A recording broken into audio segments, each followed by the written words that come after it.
Expiry দিয়া প্ৰডাক্টটো আমি এই কাষ্টমাৰে আমাৰ দীঘলীয়া বস্তুলৈ গৈ আমি কিমানত 100 টকাত কিনি খাব লগা হয়।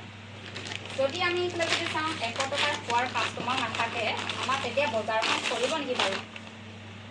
চলিব নেকি? নচলে। আমাৰ যদি খোৱাৰ যদি কাষ্টমাৰসকল নাথাকে তেতিয়া আমাৰ বজাৰখন নচলে, কেতিয়াও নচলে। আৰু এইফালে যদি কোম্পানী যদি বনোৱা মানুহজন নাথাকে তেতিয়াও আমাৰ বজাৰখন চলিব নেকি? নিশ্চয় নচলে। আমাৰ এতিয়া কি হৈছে কোম্পানীক লাগে কাষ্টমাৰক লাগে আমাৰ কি হয় কোম্পানী। ইহঁত দুজন আমাৰ কি হৈছে গুৰুত্বপূৰ্ণ ব্যক্তি হৈ আছে। এই দুজন ব্যক্তি যদি থাকিলে আমাৰ বজাৰখন আমাৰ সুন্দৰভাৱে চলে তেতিয়াহ'লে কি হয় এই এড এজেঞ্চি পৰা ৰিটেইলাৰলৈকে এই 5জন ব্যক্তি উঠাই দিব আমাৰ বজাৰখন ধুনীয়াকৈ চলিব।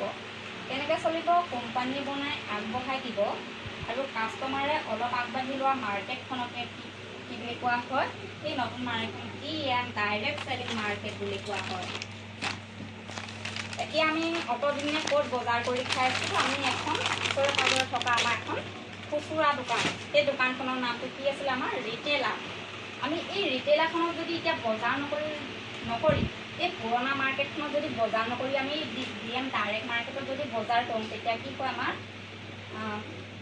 এই কাষ্টমাৰসকলে যদি এই ৰিটেইলাৰ যদি বজাৰ নকৰি এই DM ডাইৰেক্ট মাৰ্কেটত যদি বজাৰ কৰে তেতিয়া কি হয় প্ৰত্যেকৰে এটা মনত প্ৰশ্ন আহিব। কাৰণ আহিবই আমি অতদিনেই পুৰণি ধৰণৰ মাৰ্কেটখনতে বজাৰ কৰি খাই আছোঁ, এতিয়া আমি এই নতুন মাৰ্কেটখনত কিয় যাম? প্ৰত্যেকৰে মনত প্ৰশ্ন আহিব, হয়নে বাৰু কথাটো? এটা জোৰদাৰ তালি হ'ব লাগে। এতিয়া এই মাৰ্কেটখনত কি হয় আমি যোৱা মাত্ৰক এটা প্ৰত্যেকৰে মনত প্ৰশ্ন কৰে। এতিয়া গম পাইছেনে কোম্পানীয়ে বস্তুটো কোম্পানীয়ে 55 টকাতে বনাই দিছে, আমি কাষ্টমাৰে কিমান 100 টকাত কিনি খাব লগা হৈছে। আমাৰ লছ হৈছে কিমান 45 টকাৰ পাৰ্চেণ্ট লছ হৈছে। এই 45 টকাৰ পাৰ্চেণ্ট আমাৰ কাৰ পইচা হয়? আমাৰ এই 45 টকাৰ পাৰ্চেণ্টটো হৈছে আমাৰ কাষ্টমাৰৰ পইচা হয়।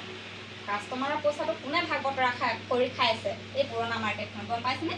ৰিটেইলাৰ, হ'লচেলাৰ, ডিষ্ট্ৰিবিউটৰ, CF এড এজেঞ্চিয়ে এই ইহঁত লোকে কিহত ভাগ বতৰা কৰি আমাৰ কাষ্টমাৰৰ প্ৰতি 5% টকাটো কিহত ভাগ বতৰা কৰি খাই আছে।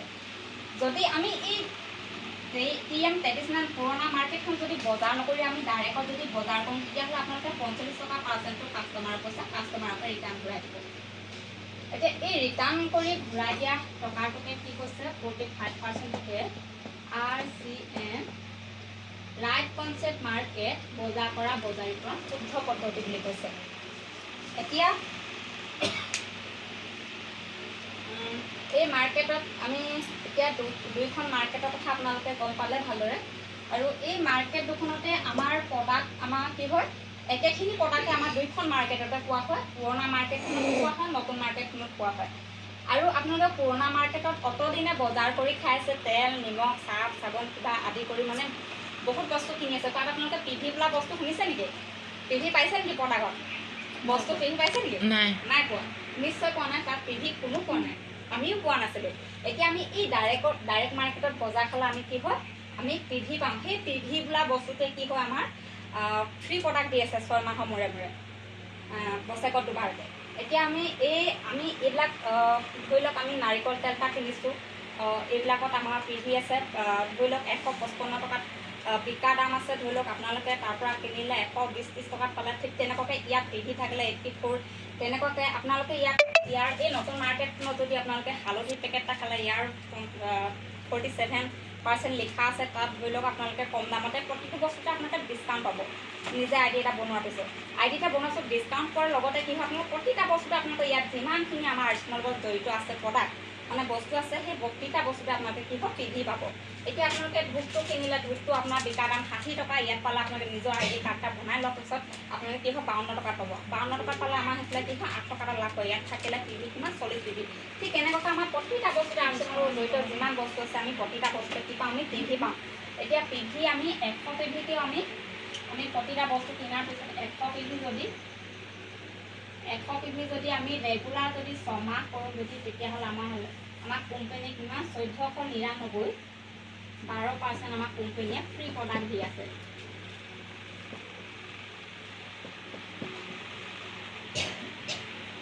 ফ্ৰী প্ৰডাক্ট দিছে। আৰু যদি আমি 1500 টকা 1500 যদি PV যদি কণ্টিনিউ যদি আমি 6 মাহ যদি কৰোঁ নহয় তেতিয়াহ'লে আমাক কোম্পানীয়ে কিমান 1500 টকাৰে ফ্ৰী প্ৰডাক্ট দি আছে। এইফালে যদি চাওঁ আমি 2500 PV আপোনালোকে প্ৰডাক্ট ঘৰত ইউজ কৰিব পাৰে। এনেকুৱাকৈ যদি আমি 2500 প্ৰডাক্ট যদি ঘৰত আমি RCMৰে তেতিয়া ইউজ কৰোঁ, তেতিয়া আমাক কোম্পানীয়ে কিমান দিব? আমাক 2500 টকাৰে আমাক কোম্পানীয়ে আমাক ফ্ৰী প্ৰডাক্ট দি আছে। যদি 5000 PV যদি আমি ৰেগুলাৰ যদি 6 মাহ কৰোঁ, তেতিয়াহ'লে আমাক কোম্পানীয়ে 6 মাহ ৰেগুলাৰ কৰিলে আমাক কোম্পানীয়ে কিমান দিব? 5000 টকাৰে আমাক কোম্পানীয়ে ফ্ৰী প্ৰডাক্ট দি আছে। ঠিক তেনেকুৱাকৈ আমি 10,000 PV ৰেগুলাৰ আমি 6 মাহ কৰিলে আমাক কোম্পানীয়ে 5000 টকাৰ ফ্ৰী প্ৰডাক্ট দি আছে। ফ্ৰী প্ৰডাক্ট দিছে আৰু লগতে বেংক একাউণ্টত আমাক কোম্পানীয়ে কিহৰ ৰিটাৰ্ণ আকৌ ঘূৰাই দিছে কেছবুকত 3000 টকা। এতিয়া আপোনালোকে ইয়াত এটা কথা গম